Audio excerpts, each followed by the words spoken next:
Great to be here. That was just such a fabulous talk by Kimberly Dozier. I'm just so privileged to have heard it. Thank you so much. Really makes getting up on a Saturday morning worthwhile. So just briefly, I'm the public editor of the New York Times, the first woman to hold that role.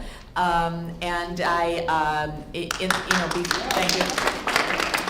We have a wonderful panel here, and I think it's important for you to know who's sitting here. So I'm going to take a couple minutes to introduce each person, and I hope you'll find that's worthwhile, and then we'll kind of plunge into the questions and the comments. So just to my left is Lynn Povich, who is an award-winning journalist who spent more than 40 years in the news business. She worked at Newsweek for 25 years and was one of 46 women who sued the magazine for sex discrimination, the first women in the media to sue. Her book on that landmark lawsuit, The Good Girls Revolt, was published by Public Affairs in September of 2012 and issued in paperback more recently. It's a great book. You must read it. Go and buy it in paperback or hardcover as you wish, but it's really very interesting, and it was my first contact with Lynn, was reading her book. In 1991, Povich became editor-in-chief of Working Woman magazine, the only national business magazine for women. She joined MSNBC.com in 1996 as managing editor East Coast to help launch the 24-hour news and information cable internet venture, overseeing the web content of NBC News as well as MSNBC Cable.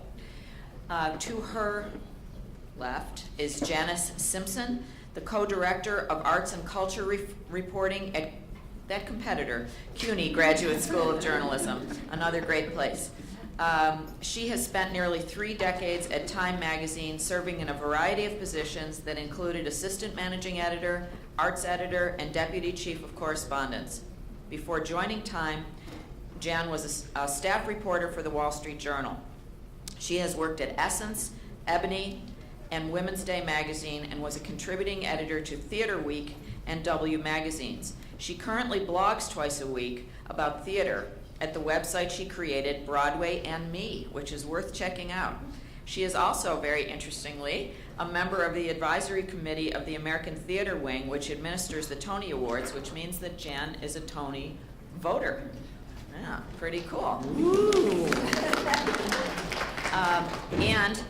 At the end of the panel here is Nancy Giles, who we're very honored to have with us. She's been a contributor to the Peabody Award-winning CBS News Sunday Morning since 2003, voicing her opinions on everything from politics and race to pop culture and the conspiracy of high heels. As an actress, she was in the ensemble cast of ABC TV's Emmy Award-winning series China Beach, and was the announcer and sometimes co-host of Fox After Breakfast. On film, Joshua, the documentary Before the Music Dies, True Crime, Working Girl, and Big. On radio, The J. Thomas Morning Show, and Giles and Moriarty with CBS News correspondent Erin Moriarty. G&M won back-to-back Gracie Awards, American Women in Radio and Television for Best Talk Show. So we have a really terrific panel here, and I think all of us can speak with considerable experience to the subject of breaking into the boys' club. So I'd like to start off with asking each of the panelists to tell us a story about, we'll get happier about all of this, but to tell us one of the bad stories from the early days about being excluded from the boys' club. So Lynn, would you start us off?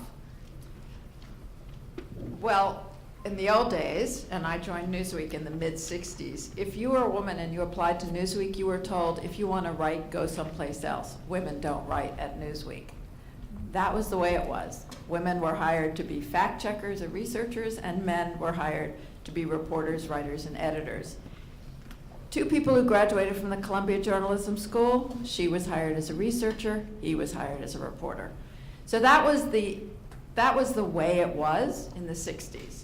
So all of us who came in under that particular system, and women could rarely get promoted out of that research category, which was the basis of our lawsuit. In my personal story, I actually had a wonderful mentor, a man. I was his researcher. He liked my reporting. I was promoted to reporter and then to a junior writer. When the senior editor who promoted me moved on, a new senior editor came. I had started my career at Newsweek as a secretary in the Paris bureau of Newsweek. And my boss at that time later became the new senior editor in my section. And he simply said to me, I don't care what you've been writing. As far as I'm concerned, you're a secretary, and you're going to have to prove yourself all over again. This is one of the things women have to do, by the way, all the time, which is to prove themselves again and again and again. And what was interesting, besides making my life miserable for 2 years, was that that's the way women were seen at that time. We were seen as basically secretarial assistants without the kind of talent, even though we all graduated from the same kinds of schools as the men were getting hired. And while I was miserable and started thinking about a career out of journalism, I stuck it out, and 2 years later, he was fired. Hey. Has a happy ending. Jan, would you tell us a little bit about your beginnings and the not so good stuff? When you sent us that question, the first thing that came to mind, it's not as gratifying a story as Lynn's. I went to San Francisco. I was in my early 20s. I had worked at Women's Day magazine straight out of college, and I had written a lot of the interstitial pieces in the magazine. I moved to San Francisco. I originally went to Chicago to work at Johnson Publishing, which publishes Ebony magazine. And I was working at Johnson, and my editor called me in and she said, you have to cut your hair. And I said, why do I have to cut my hair? It was larger than it is now, but why do I have to cut my hair? And she said, Mr. Johnson, who owned the company, doesn't like the way you dress, and he doesn't like the way you're wearing your hair. And so it was confusing to me, and I said, well, does he not like my work? And she said, no, he thinks you're doing a really good job, and that's why he wants you to cut your hair. So I came in, that was a Thursday, and I came in the next day, and she said, I went to her and I said, I don't think I can cut my hair. I mean, I don't see what that has to do with my work. And she said, well, I thought you were going to say that. And Mr. Johnson says, if you come in on Monday and you haven't cut your hair, you have to leave. I had moved from New York to Chicago for this job. And so I went home and I got into bed and I started crying. I cried through the entire weekend.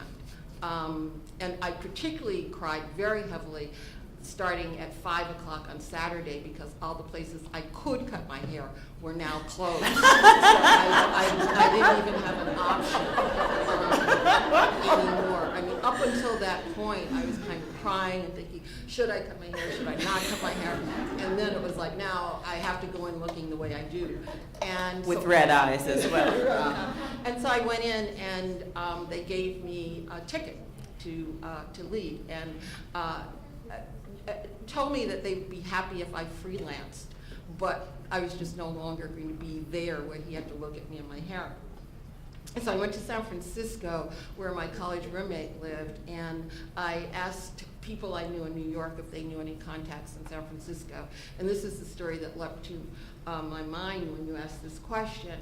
A friend told me about a friend who worked at the San Francisco Examiner, and that I should go in and tell him that I knew Bernie and he would be helpful in getting a job. So I went in with my little clips, and I can still see this. This guy looked at my clips, and he looked at me and he started laughing. And I thought, well, this isn't good. And then he stood up and he went to the door and he waved in two other guys. And so I was sitting there, and they were passing around my clips and just sort of laughing. And I slunk out with the feeling that, you know, I didn't look great because of my hair, and now I didn't look good because of my clips. It was a rough way to start. Thank you. That's, there's a lot of humiliation in this business, plenty to go around. Nancy, tell us a story. I've got to start by saying I'm not a journalist and how honored I am to be here. I write purely opinion pieces, which is wonderful because I can say, well, with some restrictions, whatever the F I want. I'll have to send you an email later because Mr. Johnson, who's African American, I had a strange encounter with him when I lived in Chicago as well about my appearance. Apparently, I didn't cut the mustard either. I had a fro. He still, anyway. So in the 1980s, I was fresh out of college and I moved to Chicago to be part of Second City, which is a wonderful improvisational group that's got a great reputation as being politically astute and with it, and a lot of the people that go through Second City end up on Saturday Night Live or Stephen Colbert. All those people have been there. One thing that never had really occurred to me, because I've always loved being funny and felt that I was funny, was they didn't have a lot of black people at Second City. In fact, they didn't have any. They had two that made it to their main company over the, at that point, 20 years that they'd been in existence, which when you think about the fact that it was in Chicago, is kind of weird. The other thing that happened at Second City and with comedy in general is the people who started that theater felt very certain of the fact that women aren't funny. So the tradition of Second City when they formed a troupe of actors was to have either 4 men and 2 women or 5 men and 2 women. And one of the founders, a man named Del Close, I'll never forget being in a workshop of his and him saying, you know, well, why don't you get yourself in this scene? You can play like a, I don't know, nun or a whore or something. That's about what they thought women could do. There still is this kind of bias against, especially I find women of color that are smart funny and witty funny. You don't see them. We don't get a voice. It's wonderful. The new head of the Harvard Lampoon, she's an African-American woman, which really pleases me. Writers on Saturday Night Live, they finally hired some African-American women. That really pleases me. But those were avenues I tried to break into 20 so years ago, and they were closed to me. And the comment I kept getting, whether it was an audition or my writing or whatever, was I wasn't ready. So. I think we've all heard that. So I'd like to raise a question that I don't know whether this is has an element of sexism in it, but I think it's an interesting question, and you can tell me if you think that it is sexist. But I'd like to raise the question of work-life balance and how you've managed that. It's not a question that would come up probably at a conference that involved all men, but it does come up with women. I've been asked it all the time. And I'd like to toss it out there as possibly a provocative question. So, Nancy, and I should say that I know that Nancy has to leave us a little bit early, so I'll ask you to start. We want to get lots of Nancy while we can. Oh, well, that's a sexist question. I just want to start with that. No, yeah, we get that all the time. In my case, I love my work, and I grew up thinking more about what I was going to do than who I was going to be with, I realize. And by not, I guess, going to college and maybe like looking for my husband, as some of my friends actually did, you know, they said that. I was like, really? You know. But again, because I love my work, I'm single, I don't have children, I wish I'd had kids, I wish I'd been married, but that does take a lot of work and focus. And I didn't even realize, for me, this was just an interesting, wonderful, kind of interesting, how many times can I say interesting? One more. Come on. Life to lead. I kind of went where these adventures took me, and I think I heard Kimberly saying something like this earlier. You know, it's funny, there wasn't necessarily a plan that got me from Second City to Sunday Morning. except when I look back, it all kind of led that way. But it's kind of being open to the opportunities that you're given, and sometimes scaring yourself and taking a chance where you feel like, I have no reason to be here. So, you know, my life is as balanced as it can be. You know, I'm on OkCupid. What do you want? Jan, would you take a whack at that one, please? I think it's an issue that women still face. I think increasingly, happily, it's becoming more of an issue for men to deal with, but still primarily for women. I married relatively late, and I didn't think of myself as career-driven, but I suppose I was. I worked very long hours. Being first was very important to me, getting the story first. Every year I would set for myself a number. This is when I worked at Time, and Time had just introduced bylines when I went there. And I would set for myself each year a number of bylines that I was determined that I was going to get. So I was very focused in that way. And then I started thinking, I don't want to wake up at 50 with just my books and papers. And that became, for me, sort of a mantra in my head. And it seemed as though I was going to head that way. And so then I started thinking, well, what's so wrong with your books and papers? You know, you have good friends, you have a good career, good life. And then I met my husband. And I remember saying at work, I have put work first for the past 20 years. And now it might seem very old-fashioned, it might seem non-feminist to say this, but for me, the priority is going to be making him happy. And so the first test of that came, I had just been named the Deputy Chief of Correspondence at Time. We were going into a midterm election. Unfortunately, election night fell on my husband's 50th birthday. And so it was a choice. And I went in and I said to my boss, I'm taking off that week and I'm taking him away for his birthday. And I thought, this could hurt my career.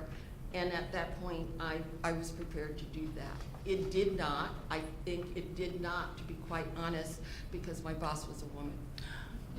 Sometimes that helps. Len, would you take Yeah, a crack I at think that? it's important to address this issue because the young women I talk to are all agonizing about how can they do both. And so I think we do have to talk about how some of us have managed to do this. Obviously, there have been no public or private supports for any daycare paid medical leave, so we've all muddled through our own ways and made our own choices on this. But I think there are enough of us who are married or have children to say that, you know, you can do this if you plan ahead. I was a late mother, so I had 15 years experience before I had my first child, and at that point I chose to go part-time, and because I had been at Newsweek for 15 years and was a senior editor, they gave me part-time, which I think is the perfect solution for somebody with young children if you can. Unfortunately, not enough businesses will allow women to do that. So personally, I was able to do it that way. But I do think that young men also now are more interested in being involved in raising their children, and I encourage young women and young men to get together in their workplaces to talk about these issues and change the structure so that it works for working parents. Because right now, it doesn't work, especially in journalism, which is unpredictable and very late hours. I just want to tell a quick anecdote. I interviewed Sheryl Sandberg for the Chicago Trib about how businesses have to change, not how women have to change.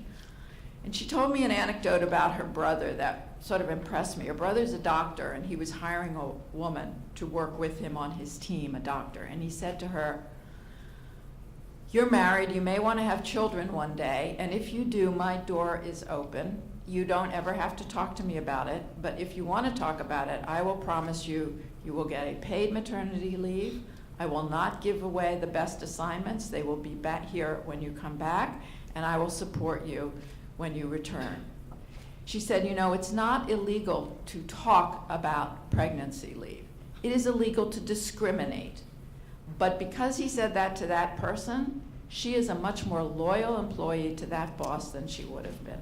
So I encourage workplaces to have these discussions. I think it's really important. And Margaret, you should answer this question. You have children.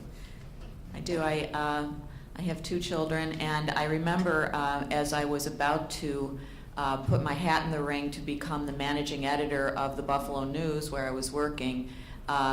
I remember that my children were really little at that time, and I remember talking to my dad about it, and you know, should I go for this? And he used a word that I will always remember, which was that is going to be very consuming.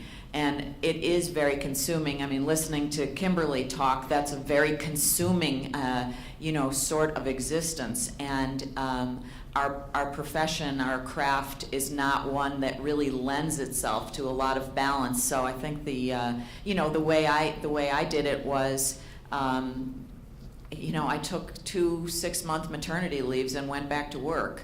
And I worked, the whole time, and I had childcare help in my home, and my kids have turned out okay. I think they're not terribly damaged by the whole thing, but it's extremely challenging.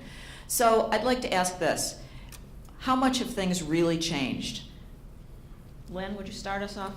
Well, I mean, obviously there's been enormous progress. I mean, look at Kimberly herself. I mean, we see women covering wars they were not allowed to cover. We see women in top positions in some news organizations like the New York Times and NBC News.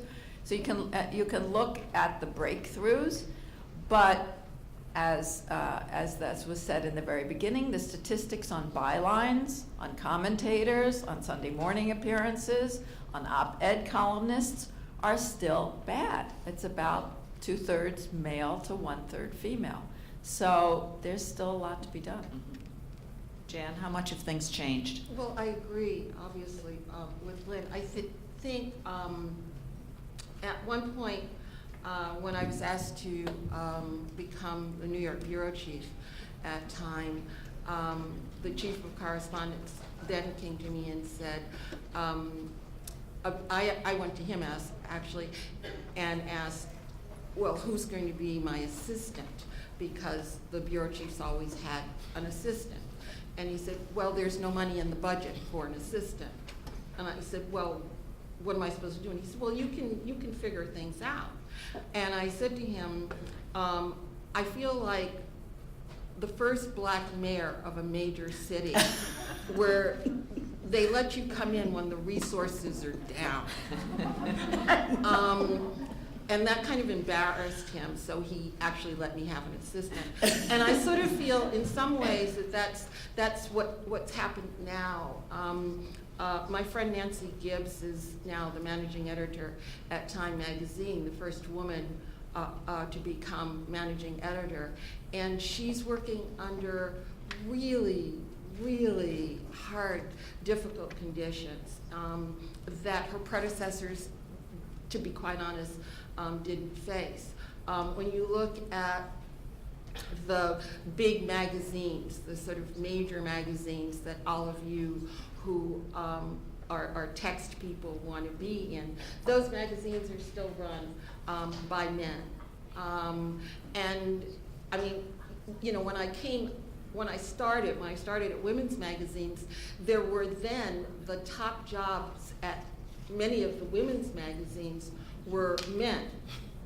It would be a man who would be the top editor, and then women reporting under him. So there has been change, but we still, the sort of big dogs, the major names, still tend to be male.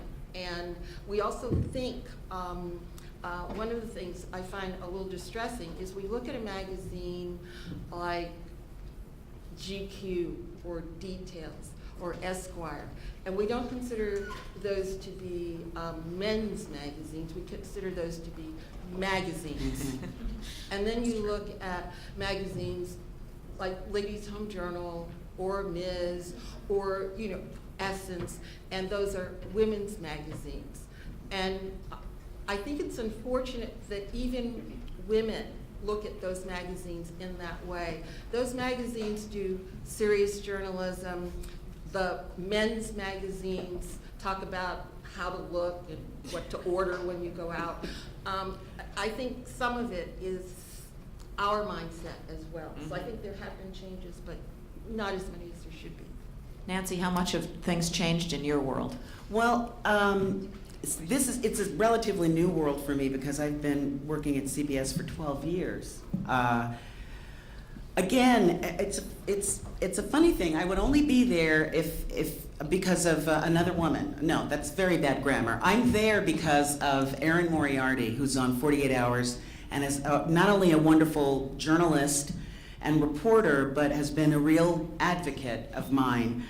She saw me do kind of this political comedy. She brought me to the attention of Rand Morrison, who's the exec producer on Sunday Morning, and she sort of finagled, me going in there and pitching a story. She said, you should do essays, you should do opinion pieces. I thought, I had no idea what she even meant, because although I was a huge fan of the show, it's unique and it's beautiful and I loved it. To do opinion pieces, in my mind, I thought, well, Andy Rooney does that. And when I got a tape from the show of people who did opinion pieces, they were all white men. Calvin Trillin, very erudite, very square. I just couldn't see myself fitting in that mold. But they gave me a shot. And what was great was I felt like I was home. Like it's the perfect thing for me. They've given me a lot of leeway in talking about politics and race and gender and body size and even things like high heels, which I do believe are a conspiracy, but part of that has to do with, the fact that I've been 6'1" since I was 14, and when I wore heels in the movie Working Girl and thought I was really looking great, some crew guy said, "Are you male or female?" Because I didn't walk in them that well. But it's okay to gasp. That was part of my very first essay, and it was the first essay I did, which was completely freelance on Sunday Morning, was such a winner that I'm now there 12 years later. One big important thing I would say, though, is, and this is echoing what some of the other women have said, in television news, the producers are very powerful. They decide what is worthy of going on the air. And if they're all male and they're all white, that's going to put a particular filter in what you see. They've let me do feature pieces at Sunday Morning, but I've really pushed hard at doing opinion pieces because that to me is a more powerful position to be in. That to me, it says CBS News, although I'm not a journalist, thinks that my opinions are worthy of national exposure. And I'm the only woman of color on a network news show that gets to do that, and I'm really proud of that. I had ins, I had like accidental ins to get in there, but with mostly white and male people making the decisions, and they might not even think that they're being sexist or racist. They're just hiring people they're comfortable with. We've got to shake that comfort level a bit, but that can be a real way to discriminate, either on purpose or accidentally. So that hasn't really changed so much.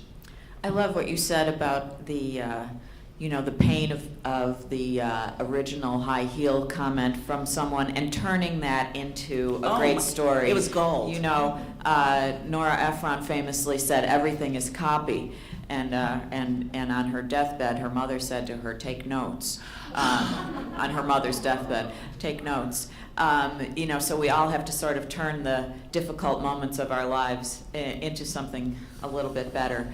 I'd like to talk about advice that we would give to the young journalists in the room, and if we could include in that the role of mentoring. So, Jan, actually, I'm going to ask you to start this because you suggested the subject of mentoring, which I think is a great one. So if you'd start us off there. When I first went to Time, there was one woman senior editor. Her name was Martha Duffy. And I was told to stay clear of her. People said, she's not very good with other women. She likes to be the only woman. So I stayed clear of Martha. And I had trouble on a story, and I asked to have my byline taken off the story. It was a big deal because bylines were new at the time. And I was leaving, and going down on the elevator was Martha. It was late at night, the door opened, there she was standing there. And so I had to get on the elevator, I couldn't avoid Martha. And she said to me, "You took your byline off. That wasn't the best way to fight it." And she said, "You should have come to me." And after that, every week, every other week or so, Martha would call me, and we would go to lunch. She was an excellent supporter, and I found that over the years, we had a small nucleus of women at the magazine, and we were very supportive of one another. It was interesting to me because I was watching as Kimberly was giving her speech, and it reminded me of our meetings because I saw both Lynn and Margaret nodding in support of what Kimberly was saying, and I thought, yeah, like, we're here for you. We're here, we got your back, we're supporting you. I want to encourage women to support other women. Once you get in the door, once you're doing things, support other women. I also want to say do good work. Just basically. I came from a family where my mother always said, you have to be better than. Again, being a black woman coming into a field, I remember talking to a younger journalist, and she said to me, I want to do what I've seen you, and she mentioned some other women I know do, but I don't want to work as hard as you guys did. I don't know any other way to do it. I think you have to work hard, and then I think the final little bit of advice I have is ask for what you want. I find that every job that I got at the magazine, I asked for it.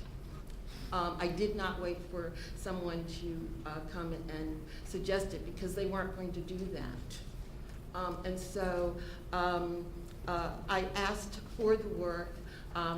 We had, and I'll end it with this, because Anita Hill's book has just come out, and at the time of the Anita Hill, Clarence Thomas hearings, the chief of correspondence at Time asked one of the women there to go around and see if we had a problem of sexual harassment, and we didn't. But what we did have is women feeling left out. And so they convened a meeting of women to talk about what were some of the issues. And one of the things that we found that was really interesting, someone said, who here has ever asked for a raise? There were about a dozen of us. And no one raised her hand. And they said, who here knows a guy who works here who has asked for a raise? And everybody's hand went up. And so the next time I went in for my evaluation, I asked for a raise. And my boss said, no, we've got a budget problem here. I'm not giving you a raise. And so I said, oh, okay. And I started backing out of his office. And he said, wait, that's it? You ask, I say no, that's it? Come back. So I did. And I got my raise. So ask for what you want. That's great advice. Great advice. Nancy? That's hard. I mean, it is hard because I feel like women are hot-wired to not do that, to just make do. Now, it's so interesting because I think in the back of my mind, I sort of knew you have to do twice as much. I don't remember my parents saying that, probably because I was watching too much TV and wasn't listening. But my thing has been over the years, and it's probably why I've been in therapy a long time and will continue to be, I've always had this thing about things being fair, right? And I would put myself on the same playing field as anybody, white guy, white student, and whatnot. And my thing would be that, well, that's not fair. I'm just as good as so-and-so. Why can't I? He, messed up on his so-and-so. Why can't I still, not so helpful. Because life, as my late father said, kiddo, it's not fair. Life isn't fair. And it's true. Women can be really, really great advocates and mentors, and sometimes they can be not so good ones. There can also be men who can help and mentor you. But people like Erin Moriarty, Marquita Poole-Eckert. Marquita is an incredible producer, and she was at Sunday Morning. She was wonderful to me when she was there. I have a friend, Nancy Wyatt, who's a brilliant editor and producer. These are my friends who had been at the network longer, and the kind of stories and advice and whatnot that they told me was invaluable. But to echo what Janice said, work hard. Like, you've got to work hard. One of the things Erin said to me was, don't present ideas for commentaries to the show. She said you should have a radio cut ready, which is basically have it all written ahead of time. And it took me a while to understand that, because again, part of me was like, well, Ben Stein doesn't do that, so why should I have to? And it's like, you can't do that. It doesn't matter what this person or that person does. So I have finally gotten it in my head that you've got to really, do your shit. You got to do the work. You got to do your job and be ready and be open to criticism and feedback and figure out ways to finesse it and not fall apart. And to quote Jennifer Lopez, who was at a radio show that I was, I guess this might be the last thing that I say, but this is wild. She was I was working with Jay Thomas on the radio, and she was going to be a guest in studio, which was a big deal. And knowing that she was going to be there, like, the whole station was in an uproar, and people were running around like, J-Lo, J-Lo, J-Lo. And, I thought someone was going to run out to throw rose petals on the floor for her, but someone ran out to get her a sandwich ahead of time. All these preparations were made. And then she kind of swept in, and the sandwich was there, and she was like, you got this for me? And I thought, why are you acting surprised? It was in your writer or whatever. Anyway, I'm watching her, and this is right after the dress incident with Puffy at the Grammys. And because I'm kind of neurotic and, like, who died and made you king, I was trying to think of a way to ask her, why her? What was her thing? How did she get where she got? And I figured out this creative way of saying, you're amazing, you've done all this stuff. You compliment first, that's what you do. Made da-da-da, we're both from the boroughs, you're from the Bronx, I'm from Queens, we're public school, but what do you think you have, what do you do that other people haven't done? And she looked right at me with these penetrating eyes, and she said, I am relentless. And at that moment, I was like, she is. I also thought, gee, I'm not, but that's a big thing. That's a great piece of advice. Can I just end by saying, because I'm so sorry I have to leave early, my email is gilesinc@gmail.com. My last name's in here, and Inc is INK. So if anybody wants to have a conversation or anything, and I'm so honored to have been part of this panel. Great. Thank you so much for being with us. Lynn, would you tell us what advice you give to young women, young journalists in general, and how mentoring figures into that? Yeah, I would just say, I think it's really important to be a really good reporter. I think you have to learn how to report the hell out of a story. If you notice, Kimberly started in print and radio doing reporting before she got on television. And frankly, most news is broken by print reporters. So the first thing I would say is become a fantastic reporter and develop sources. And also, as you all probably are doing, learn the technology. because any reporter today has got to know everything about video, links, social media, and everything, and you'll get hired, you'll get a job. But it's great to be a columnist and an opinion writer, but first of all, there are many of them. You can get opinion everywhere, and what I think distinguishes great opinion writers is that they report before they opine. And so I would really encourage you to really concentrate on your reporting. As far as mentoring, I think Nancy's right. You got to have the right woman and the right man. In my generation, we were all mentored by men because that's who there was. And there are great men who are very supportive. And in fact, I think as much as I believe women in power have a responsibility to bring up other women with them, I think it's also really important that men mentor women, that it's just not considered a women's thing to mentor other women. I think women in power should make sure men are mentoring women as well as whatever they decide to do in their own mentoring. But I think it's really important to get the right person, and that person can be either a woman or a man. And how do you find that person? I mean, do you recommend actively seeking out a mentor and trying to find it, or does it just happen sort of the way it did with Jan? Well, I think you can look around your place of work and see, who you'd like to be mentored by, and, develop some sort of a working relationship before you actually ask them to mentor. If they don't know your work, if they're in another department and you just go up to them and say, will you be my mentor?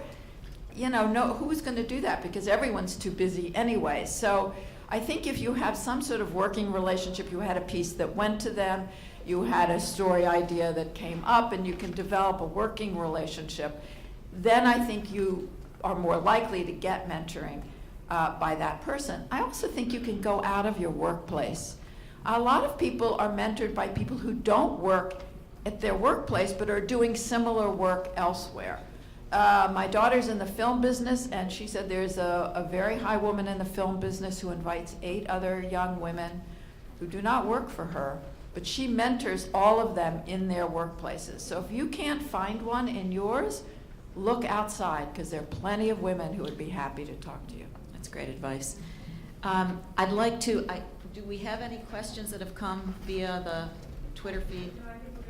Okay, great. So let's open it up to questions right here, if we could. Go to the left. Okay.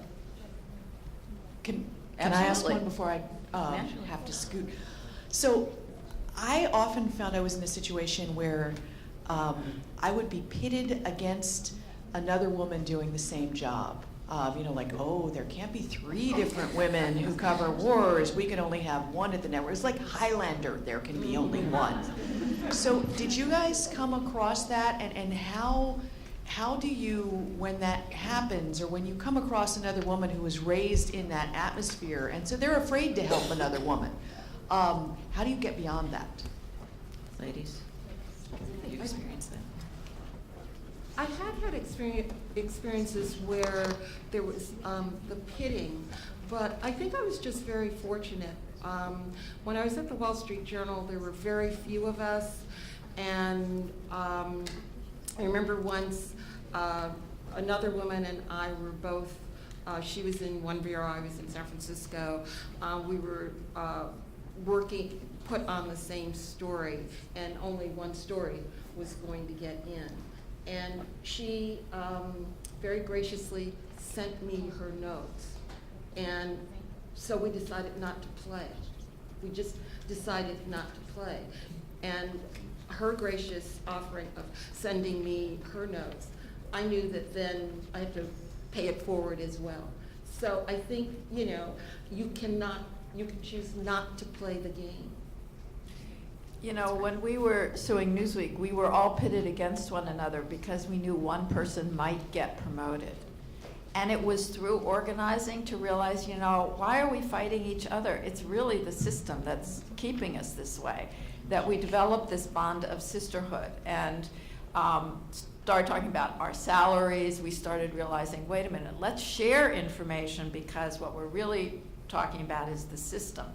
I find that many young women in this generation don't have a feeling of sisterhood the way the women's movement allowed so many of us to challenge these roles. And so I encourage you, to realize that, there are ways to have these conversations with one another and sort of say, what is it really her the problem? Is she really the problem, or is it the fact that one of us is going to get that position? So what we really need to do is say, as Kimberly said, why does there have to just be one? Why can't three of us get promoted?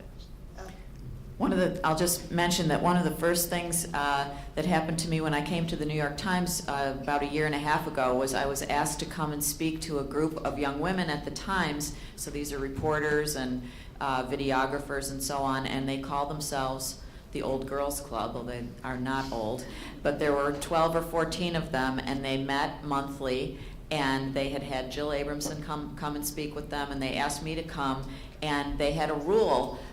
They would go to a bar or something and have these meetings, and the rule was they had to go around the table and overcome their sort of feminine tendency to play down their own accomplishments, and they had to tell a story about something great that had happened to them in the past month, which I thought was very cool. And it's that kind of solidarity that I think that Lynn is talking about too. So another question from the audience. I'm Rita Henley Jensen. I intended not to ask a question, but while here, I got an email from Helen Benedict, who's on the faculty. And I don't think she was aware of what you were saying, but she was pitching me a story idea. There are only 3 current war writers who write about women amongst all the war writers getting attention these days for books about Iraq and Afghanistan. Not only are women soldiers and Marines being entirely forgotten by the plethora of male war writers out there at the moment, but Iraqi women are totally absent from their pages. And then she goes on and on. Here you go. I mean, we talked the whole morning about the amazing achievements of all of you, and yet Helen Benedict on the faculty of this university is emailing me to highlight the lack of opportunity and the lack of coverage of women. So I'm asking this just to carry this Good message question. forward. It's a good question. I feel like we should include Kimberly in the answer to this. But Lynn, would you take a crack at that? Why is that the case? I think the role of women in the armed forces is still under the radar. I mean, we know they're there, and occasionally we see their pictures, but I think when we think military, we think guys. I think it is such a macho thing that it is amazing to me. I am reading David Finkel's book, which is about what happens to the Iraq.